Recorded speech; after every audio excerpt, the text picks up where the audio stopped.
అందరికీ నమస్తే. లలిత్ తారేపా డివోషనల్ ఛానల్‌కి స్వాగతం. నవరాత్రులలో 6వ రోజు అమ్మవారిని ఏ అలంకారంతో అలంకరిస్తారో, ఆ అలంకార విశిష్టత, అర్చనా విధానము, నైవేద్యం గురించి ఈ వీడియోలో తెలుసుకుందాం. ఈరోజు విజయవాడలో అమ్మవారిని మహాలక్ష్మి అలంకారంతో పూజిస్తారు. ఈ మహాలక్ష్మి అలంకారం ఎలా ఉంటుందంటే, ఈమె పద్మాసనంలో కూర్చొని 4 చేతులు కలిగి, ఆ 4 చేతులలో అభయవరద ముద్రలు, మిగిలిన 2 చేతులలో 2 పద్మాలు కలిగి, ఇరువైపులా ఏనుగులు పూర్ణకుంభ జలాలతో అభిషేకిస్తుండగా కనకవర్షం కురిపించే రూపం ఈమెది. కొన్ని ప్రాంతాలలో శాంతమూర్తి రూపంలో కూడా ఈ మహాలక్ష్మి అలంకారంలోనే పూజిస్తారు. ఇంకొన్ని ప్రాంతాలలో శక్తి స్వరూపిణిగా మాహేంద్రిని ఆరాధన చేస్తారు. ఈ మాహేంద్రి అంటే ఏమిటంటే, ఈమె ఇంద్రుని యొక్క శక్తి. ఈమెని ఐంద్రి అని కూడా పిలుస్తారు. కిరీటిని మహావజ్రే సహస్రనయనోజ్వలే వృత్రప్రాణహరే ఐంద్రి నారాయణి నమోస్తుతే. ఈ శ్లోకం అర్థం ఏమిటంటే, కిరీటమును ధరించి, చేతిలో వజ్రాయుధాన్ని ధరించి, 1000 కళ్ళతో ప్రకాశిస్తున్నటువంటి తల్లి, వృత్రాసురుణ్ణి సంహరించిన ఇంద్రుని యొక్క శక్తి ఐంద్రి, నీకు నమస్కారం అని ఈ శ్లోకం అర్థం. ఈమెను పూజిస్తే మంచి పరిపాలనా దక్షత, రాజ్యాధికారాన్ని కూడా ఇస్తుంది. మరికొన్ని ప్రాంతాలలో నవదుర్గల్లో 6వ రూపం కాత్యాయనిగా పూజిస్తారు. శ్రీశైలంలో కూడా ఈ 6వ రోజు ఈ కాత్యాయని రూపంగానే భావించి పూజిస్తారు.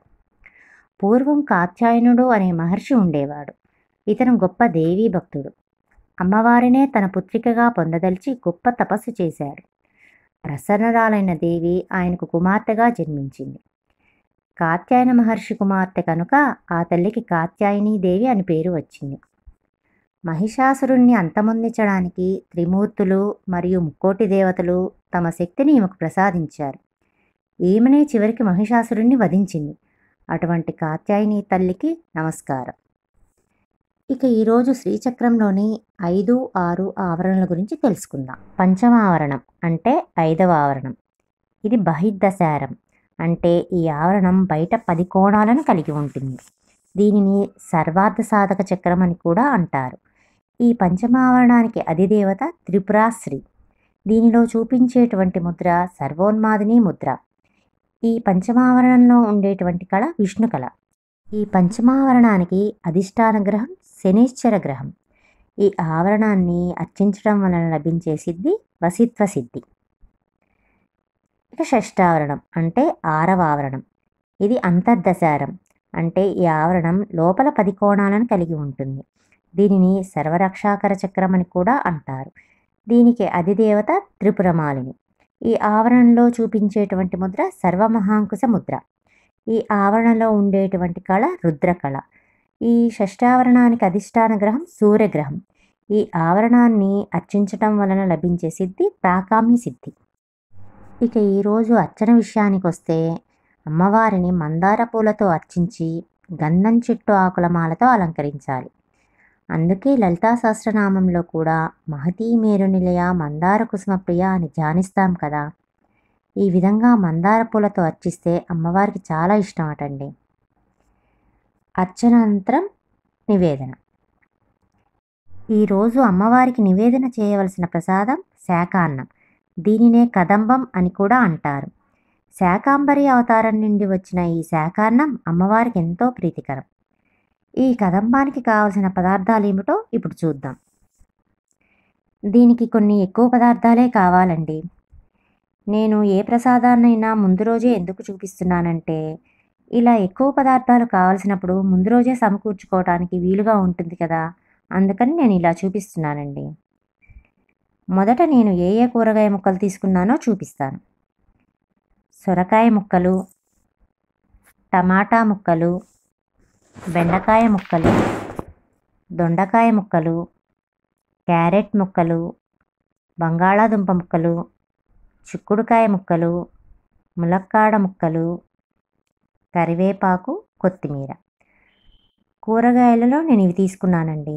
ఇంకా ఎన్ని రకాలైనా వేసుకోవచ్చు. తర్వాత కావాల్సినవి బియ్యం, కందిపప్పు, చింతపండు, ఎండు కొబ్బరి ముక్కలు, పచ్చిశనగపప్పు, మినప్పప్పు, ధనియాలు, ఎండుమిరపకాయలు, పల్లీలు, జీడిపప్పు. ఇవన్నీ పొడి చేసుకోవడానికి కావలసిన పదార్థాలు. తరువాత ఉప్పు, కారం, మిరియాలు, మెంతులు, పసుపు, ఇంగువ, నెయ్యి. ఇవండి మొత్తం కావాల్సిన పదార్థాలు. ఇది ఇప్పుడు కదంబాన్ని ఎలా తయారు చేయాలో చూద్దాం. 1 గంట ముందు చింతపండుని నానబెట్టుకోవాలి. తరువాత కందిపప్పును శుభ్రంగా కడిగేసుకొని ఉడకపెట్టుకోవాలి. ఇప్పుడు ఈ పదార్థాలన్నీ ఒక్కొక్కటిగా విడివిడిగా వేయించుకోవాలి. ముందుగా మినప్పప్పును వేసి వేయించుకోవాలి. ఇలా కొంచెం రంగు వచ్చే వరకు వేయించుకోవాలి. తర్వాత ఒక గిన్నెలోకి తీసుకోవాలి. ఇలాగే పచ్చిశనగపప్పు, ఎండు కొబ్బరి, ధనియాలు, మిరియాలు, మెంతులు, ఎండుమిరపకాయలు ఇలా అన్నీ విడివిడిగా వేయించుకోవాలి. వీటిని చల్లారాక పొడి చేసుకోవాలి. ఇవి కొంచెం చల్లారేలోపు ఈ మొత్తం పదార్థానికి సరిపోయే గిన్నె పెట్టుకొని నీళ్లు పోసుకొని మరిగించుకోవాలి. నీళ్లు కొంచెం మరుగుతున్నప్పుడు కూరగాయ ముక్కలు ఒక్కొక్కటిగా వేసుకోవాలి. నేను ఇక్కడ బెండకాయ ముక్కల్ని మాత్రం వేసుకోవటం లేదు. ఎందుకంటే ముందుగానే బెండకాయ ముక్కలు వేసుకుంటే తొందరగా మెత్తబడి అన్నంలో కలిసిపోతాయి. అందుకని నేను ఆఖరణ వేస్తాను. ఈ ముక్కలన్నీ బాగా మరుగుతున్నప్పుడు ముందుగానే కడిగి పెట్టుకున్న బియ్యాన్ని ఈ ముక్కల్లో వేసుకొని కలుపుకోవాలి. ఇది ఉడికేలోపు ముందుగా వేయించుకున్న పప్పులన్నిటినీ మెత్తగా పొడి చేసుకోవాలి. ఇలా కొంచెం పొడి అయిన తర్వాత దీనిలోనే ముందుగా నానబెట్టిన చింతపండును కూడా వేసి మెత్తగా రుబ్బుకోవాలి. ఈ అన్నం ఉడికేలోపు ముందుగా ఉడికించుకున్న పప్పుని ఇప్పుడు రుబ్బుకున్న ఈ మిశ్రమాన్ని సిద్ధంగా ఉంచుకోవాలి. ఇందాక చెప్పాను కదా బెండకాయ ముక్కలను ఆఖరణ వేస్తానని. ఇదిగోండి ఇప్పుడు వేస్తున్నాను. ఒకసారి మొత్తం కలుపుకోవాలి.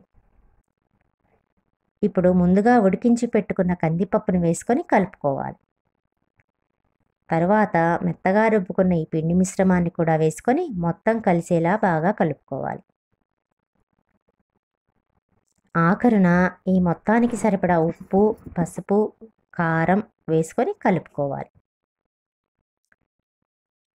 ఈ పదార్థం చేయాలంటే కొంచెం ఓపికగానే చేసుకోవాలండి. ఇప్పుడు దీనిలోకి నెయ్యి వేసుకొని పల్లీలు, జీడిపప్పు, ఇంగువ వేసుకొని వేయించుకోవాలి.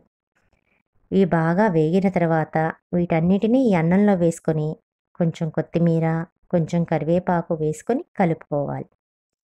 శాకాంబరీదేవికి ఎంతో ఇష్టమైన శాకాన్నం తయారైపోయిందండి. ఈ కదంబాన్ని అమ్మవారికి నివేదన చేసి ఆమె కరుణకు అందరం పాత్రులవుదాం. ఇక 7వ రోజు అమ్మవారి అలంకార విశిష్టత, అర్చన, నివేదనకు సంబంధించిన విశేషాలతో మళ్ళీ మీ ముందుకొస్తుంది మీ లలితార్యప డివోషనల్ ఛానల్. ధన్యవాదములు.